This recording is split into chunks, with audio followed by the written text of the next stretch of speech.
Di Kota Semarang, Jawa Tengah, harga beras premium kemasan 5 kg yang biasanya dijual Rp75.000 kini menjadi Rp80.000. Mendukung program MBG, Polda Jawa Tengah menyiapkan 26 SPPG.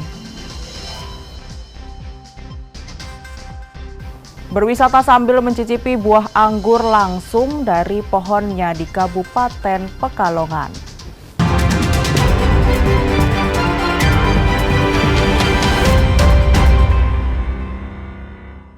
Saudara, bagaimana kabar Anda? Semoga selalu sehat. Selain 3 informasi tadi, sejumlah informasi menarik lainnya akan kami hadirkan untuk melengkapi Kompas Jateng hari ini. Selama 30 menit ke depan, Kompas Jateng menyajikan informasi independen dan terpercaya seputar Semarang, Jawa Tengah, dan Yogyakarta bersama saya, Novelia Hasanah.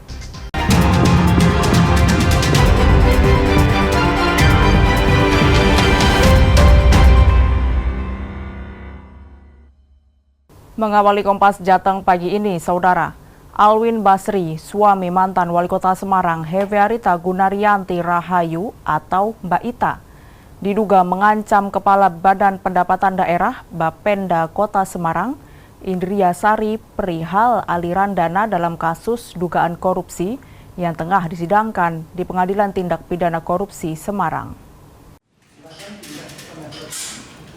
Adanya ancaman tersebut diungkapkan langsung oleh Kepala Badan Pendapatan Daerah Bapenda Kota Semarang, Indria Sari, saat memberikan kesaksian di hadapan majelis hakim sebagai saksi kunci atas dakwaan upah pungut atau pemotongan insentif pegawai di lingkungan pemerintah Kota Semarang sejak tahun 2022 hingga 2024 senilai Rp2,2 miliar. Indria Sari menyebut suami mantan Wali Kota Semarang, Heviarita Gunaryanti Rahayu atau Mbak Ita, pernah mengeluarkan kalimat bernada intimidatif saat membicarakan uang hasil iuran kebersamaan pegawai Bapenda yang dikumpulkan secara rutin dan mandiri.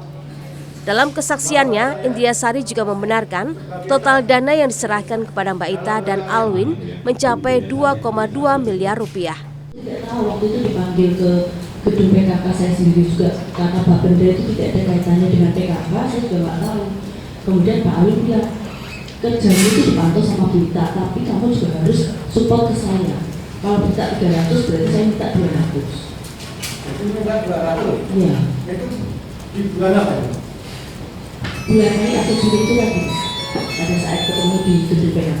Saya sampaikan ke suami untuk saya mau ke India gitu kan, ngasih 300 kemudian dijadikan 1 tapi dalam bentuk itu, dan saya sampaikan kepada saudara saksi ini ada uang 1 miliar karena terdakwa 2 atau suami saya ini menyampaikan hanya menerima 200 dan 200 jadi 600. Kemudian saya tambah 300, saya sampaikan kepada saudara saksi ini ada uang 1 miliar dari saya 300 yang kekurangan 900 dan 600 dari Pak Alwin 100 yang monggo nanti hitung-hitungan kalau ada yang lain.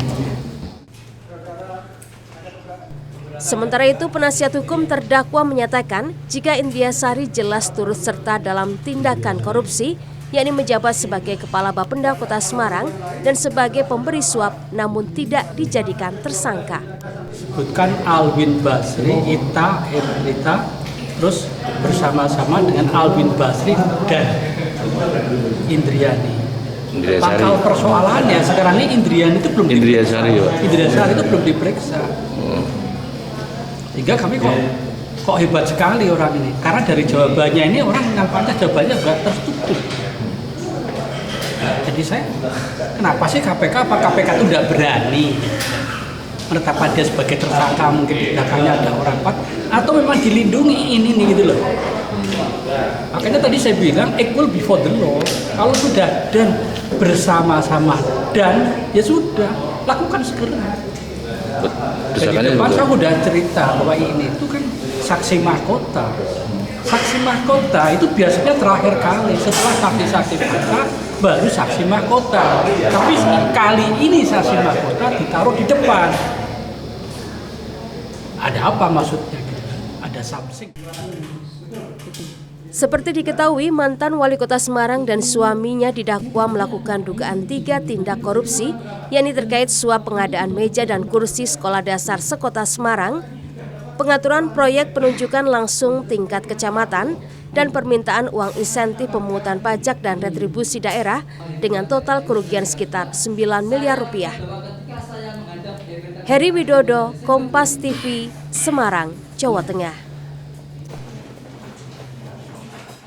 Kita beralih ke sorotan lainnya, Saudara. Kenaikan harga beras mulai terjadi di sejumlah daerah. Di Kota Semarang, Jawa Tengah, harga beras premium kemasan 5 kg yang biasanya dijual Rp75.000 kini menjadi Rp80.000. Kenaikan harga beras terjadi di Pasar Peterongan, Kota Semarang dengan kenaikan rata-rata Rp5.000 per kemasan 5 kg. Beras premium yang semula dijual Rp75.000 kini menjadi Rp80.000. Sementara beras medium di kisaran harga Rp70.000 hingga Rp76.000 dari harga sebelumnya Rp73.000 untuk kemasan 5 kg. Akibat kenaikan harga beras, pedagang mengeluh penjualan turun karena pelanggan mulai mengurangi jumlah pembelian.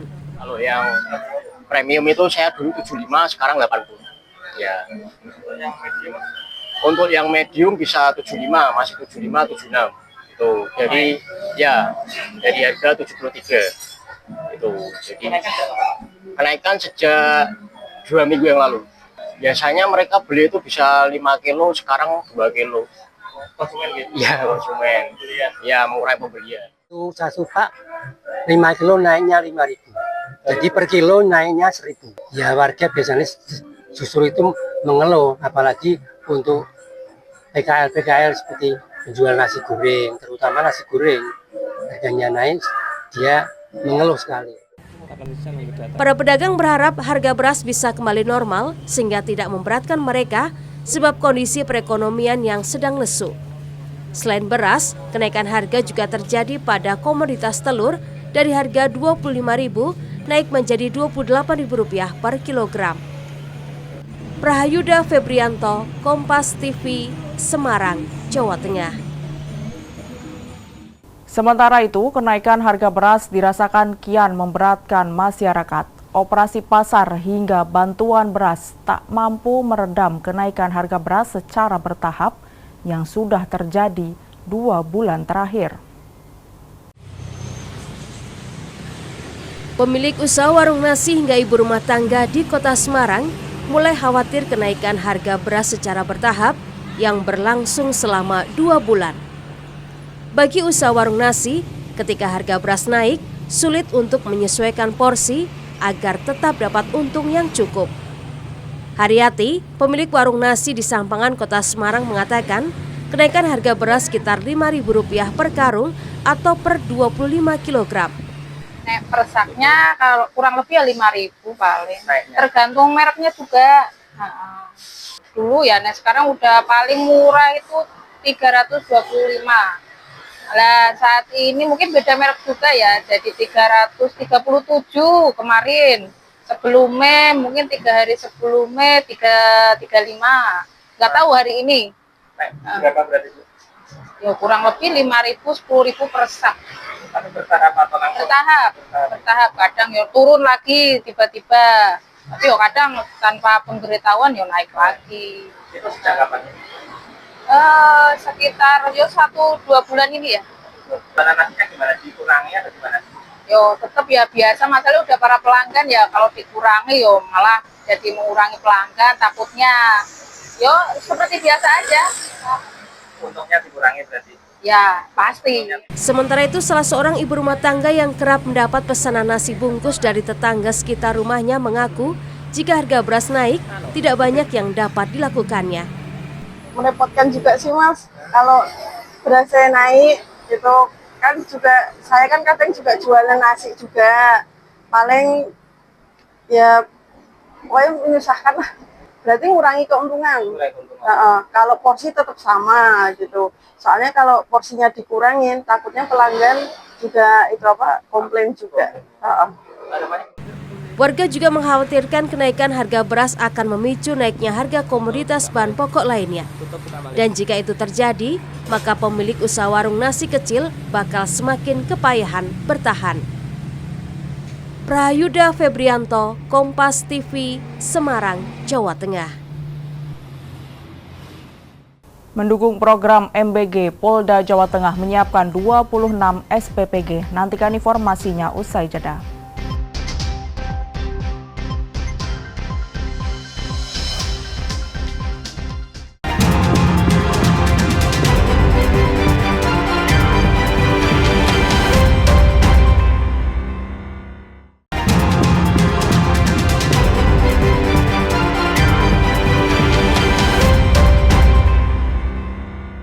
Masih di Kompas Jateng bersama saya Novelia Sanah.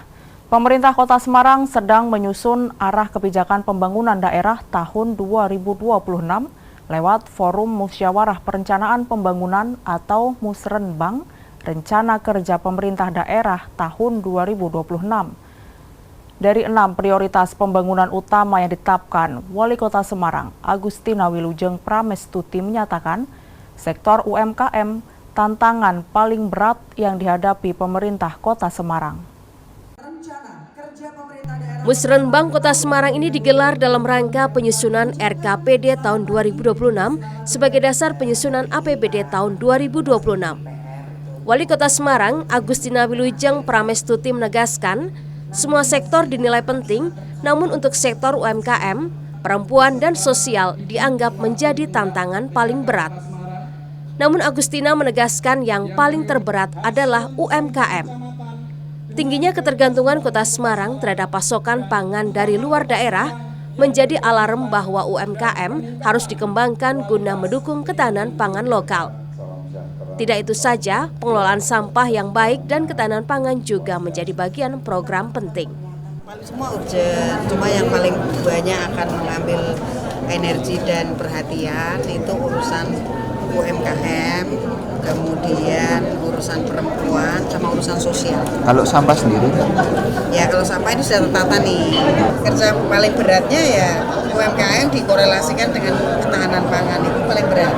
Ya, karena kita kalau mau push produksi sendiri paling akeh 11% dan itu beras saja.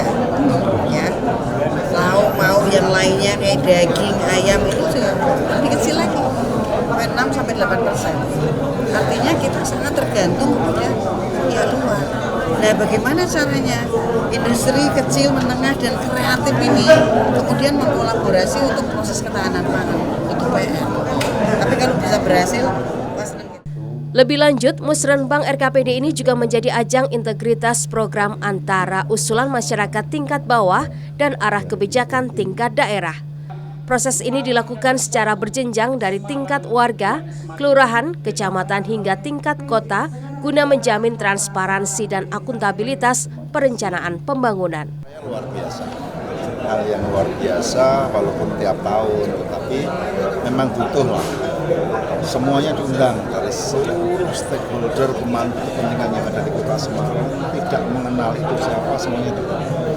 Harapannya agar semuanya bisa memberikan masukan tentang kota kita ke depan seperti apa. Nah, itu yang penting yang diambil oleh kota supaya tidak ada hal-hal yang terus di kemudian hari ada sesuatu yang mungkin hanya mencibir atau mungkin maido bahasa Jawa ini yang diharapkan supaya tidak ada hal seperti itu. Untuk tema penyusunan RKPD Kota Semarang tahun 2026 kali ini adalah penguatan sistem pangan kota yang berkelanjutan dan peningkatan kualitas lingkungan hidup. Dan seluruh hasil forum ini akan dirumuskan menjadi dokumen final RKPD Kota Semarang sebagai dasar penyusunan RAPBD mendatang. Senot Puji, Kompas TV, Semarang, Jawa Tengah. Informasi lainnya, Saudara, menjadi inspektur upacara dalam ulang tahun Bayangkara ke-79 di lapangan Mapolda Jawa Tengah. Gubernur Jawa Tengah berpesan kepada Polri untuk lebih dekat kepada masyarakat dan bisa bermanfaat bagi masyarakat. Sesuai dengan tema Polri, untuk masyarakat yang dicanangkan oleh Kepolisian Republik Indonesia. Ratusan pasukan gabungan dari Polri, Pramuka, relawan serta anggota keamanan Swakarsa serta Satpam Selasa pagi mengikuti upacara hari ulang tahun Bayangkara ke-79 di lapangan Mapolda, Jawa Tengah. Bertindak sebagai inspektur upacara, Gubernur Jawa Tengah Ahmad Lutfi berpesan Polri untuk lebih dekat dengan masyarakat sesuai dengan tema Polri untuk masyarakat. Pada upacara ulang tahun Bayangkara ke-79 ini, Gubernur Jawa Tengah memberikan lencana penghargaan Bintang Nararya kepada 3 anggota Polri yang telah mengabdi tanpa cacat selama 24 tahun. Gubernur Jawa Tengah mengungkapkan momentum Hari Bayangkara ke-79 dengan tema Polri untuk masyarakat ini harus bisa diimplementasikan oleh anggota Polri agar bisa bermanfaat bagi masyarakat dalam kinerjanya. Ada hal yang paling kami sampaikan kepada teman-teman sekalian Polri. Satu, hendaklah kita harus di tengah-tengah masyarakat. Kemudian kita bukan di atasnya masyarakat, tetapi kita bersama-sama masyarakat. Karena besar kecilnya Polri itu ditentukan oleh masyarakat di sekitar kita, itu yang pertama. Kemudian yang kedua, gunakan kolaborasi dengan seluruh stakeholder yang ada. Karena Polri tidak bisa berdiri sendiri. Dia ada tokoh masyarakat, tokoh adat, pemuda, agama, semuanya akademisi secara bersama-sama sehingga tercipta. Dan yang tidak kalah pentingnya adalah jadikan suri toladan sebagai basis dalam rangka melakukan keteladanan. Karena lebih lanjut, Gubernur Jawa Tengah berpesan kepada seluruh anggota Polri harus bisa memberikan contoh atau tauladan yang baik kepada masyarakat dalam setiap kinerjanya. Pasalnya, dalam beberapa tahun terakhir, masih banyak pemberitaan Polri yang menyakiti masyarakat dengan berbagai macam tindakan yang tidak sepatutnya dilakukan oleh seorang anggota kepolisian. Heri Widodo, Kompas TV, Semarang, Jawa Tengah. Sementara itu, Saudara, sebagai bentuk komitmen Polri mendukung program makan bergizi gratis atau MBG yang menjadi salah satu asta-cita dari Presiden Prabowo Subianto, Polda Jawa Tengah menyiapkan 26 SPPG yang ada di wilayahnya. 26 SPPG ini diharapkan mampu menjangkau semua penerima manfaat. Salah satu bentuk nyata komitmen Polri terhadap program makan bergizi gratis atau MPG yang merupakan bagian dari asta-cita Presiden Prabowo, Polda Jawa Tengah menyiapkan sejumlah 26 SPPG atau Satuan Pelayanan Pemenuhan Gizi di wilayah hukumnya. Hal ini diamini oleh Kapolda Jawa Tengah Irjen Pol Ribut Hari Wibowo yang ditemui di ruang kerjanya. Pembangunan 26 SPPG tersebut dilakukan di sejumlah Polres Kabupaten Kota yang ada di Jawa Tengah. Polda Jawa Tengah nantinya juga akan berkoordinasi dengan pemerintah Provinsi Jawa Tengah yang telah menyiapkan Satgas MBG untuk saling melengkapi dan bisa menjangkau semua penerima manfaat. Melalui Satuan Pelayanan Pemenuhan Gizi atau SPPG, program makan bergizi gratis dijalankan dengan melibatkan berbagai unsur, tak terkecuali tenaga kesehatan, profesional hingga masyarakat sekitar. SPPG ini diharapkan juga bisa menggerakkan perekonomian dengan melibatkan warga sekitar dan membeli kebutuhan logistik yang ada di sekitar tempat tersebut. Kalau sudah disetujui oleh BGN, kita memulai proses pekerjaan fisik dan penyiapan sarana prasarana. Harapan kita 3 bulan ke depan, 25 SPPG ini ditambah 1 yang sudah beroperasi ini sudah bisa memberikan manfaat kepada 90.717 anak. Latar belakangnya adalah niat baik kita dari Pak Kapolri dan seluruh jajaran Polri untuk membantu mensukseskan mengawal program Presiden Prabowo Subianto. Salah satu SPPG yang merupakan percontohan adalah SPPG yang ada di Jalan Purwosari Raya Rejosari, Kecamatan Semarang Timur, Kota Semarang. SPPG yang diresmikan pada 11 Juni lalu dilengkapi berbagai sarana pendukung, mulai dari peralatan dapur, 2 unit kendaraan operasional, serta fasilitas pendukung lainnya. Diharapkan dengan adanya 26 SPPG di wilayah hukum Polda Jawa Tengah ini bisa menjangkau semua penerima manfaat. Nantinya juga ada evaluasi dan pengawasan secara bertahap yang dilakukan untuk memberikan hasil terbaik. Tim Liputan Kompas TV, Semarang, Jawa Tengah. Berwisata sambil mencicipi buah anggur langsung dari pohonnya di Kabupaten Pekalongan. Nantikan informasinya usai jeda.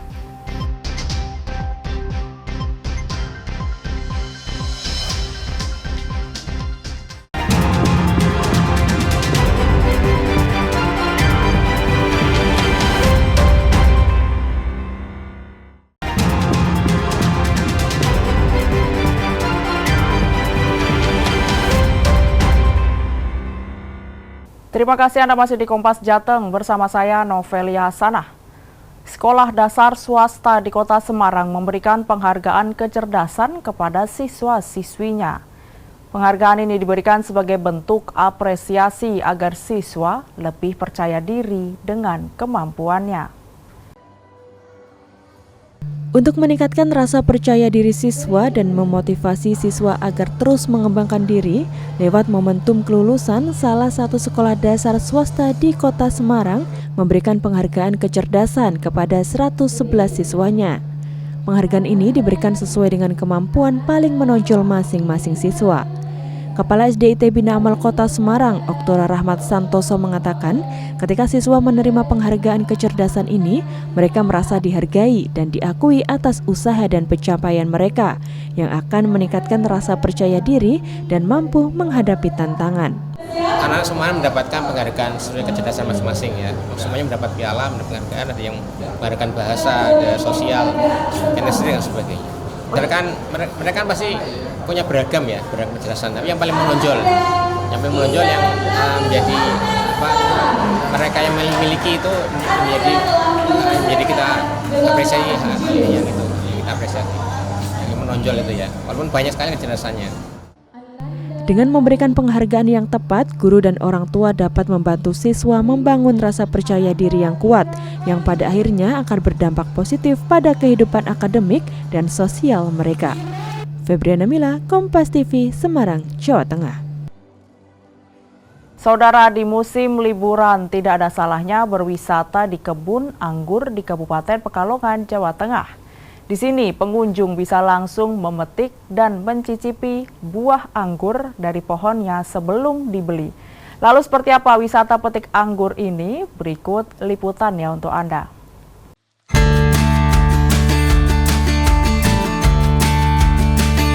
Meluangkan waktu berwisata bersama keluarga tidak ada salahnya berkunjung ke Desa Wonosari, Karanganyar, Kabupaten Pekalongan. Di desa ini, Anda bisa berwisata di kebun anggur milik Miftah yang luasnya sampai 1 hektar. Di tempat wisata kebun anggur, Anda bisa menemukan berbagai jenis varian diantaranya Jupiter, Ilaria, Everest, Gosvi, dan 30 jenis anggur lainnya. Bahkan, pengunjung yang datang ke sini sebelum membeli bisa langsung mencicipi buah anggur langsung dari pohonnya. Kalau dirasa cocok dan pas, pengunjung juga bisa langsung memetiknya sendiri dan diserahkan ke petugas untuk ditimbang. Salah seorang wisatawan asal Kabupaten Sragen menyebut baru pertama kali merasakan serunya wisata buah anggur ini. Menurutnya, wisata buah anggur ini cocok untuk keluarga sebagai bentuk edukasi kepada anak-anak. Dengan harga Rp75.000 hingga Rp100.000 per kilogram, pengunjung dapat menikmati anggur berkualitas sekaligus pengalaman wisata yang memanjakan mata.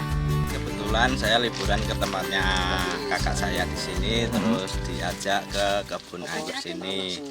Kebetulan anak-anak juga sukanya buah sih. Gitu ya? Iya. Ini selain di sini bisa nyicipi langsung nggak di sini? Bisa. Bisa menyicipi. Nah. Anak-anak gimana minta beli anggur apa gimana? Iya, ini memang minta dibeliin anggur sekalian bisa incip-incip. Oh, bisa nyicipi ya? Iya. Gimana pendapatnya ya, dengan metik langsung ya? Iya. Pendapatnya gimana dengan kebun anggur ini, Mas? Bagus nggak? Bagus ini. Prospeknya bagus, ini juga tempatnya luas. Oke. Cocok buat liburan. Wisata anggur yang dikelola oleh Miftah ini berawal dari hobinya yang suka dengan tanaman hias. Awalnya, Miftah hanya mengoleksi beberapa jenis anggur saja. Seiring berjalannya waktu, kebun anggur ini tidak hanya menghasilkan buah untuk dijual, tetapi juga mulai menarik perhatian masyarakat sekitar dan sekolah untuk wisata edukasi. Miftah menjelaskan sudah hampir 5 tahun kebunnya dibuka untuk umum dengan konsep pengunjung bisa membeli anggur dengan memetik langsung dari pohonnya. Cuman iseng ini, mengisi waktu luang. Jadi, daripada di rumah nggak ada kegiatan gitu, ada lahan nganggur ya kita bikin gitu. Dari awal tuh ada sekitar 45 jenis, tapi kita kurangi mungkin sekitar 6 jenis. 6 jenis anggur ya. Di kebun anggur milik Miftah, selain buah anggur, pengunjung juga bisa membeli bibit pohon anggur berbagai jenis. Bahkan, pengunjung bisa membeli pohon anggur yang sudah berbuah untuk ditanam di rumah. Ari Himawan, Kompas TV, Pekalongan, Jawa Tengah. Informasi tadi sekaligus mengakhiri Kompas Jateng hari ini. Saya Novelia Sanah mewakili kerabat kerja yang bertugas mengucapkan terima kasih atas perhatian Anda. Selamat mengikuti acara kami selanjutnya, Kompas TV Independen Terpercaya. Sampai jumpa.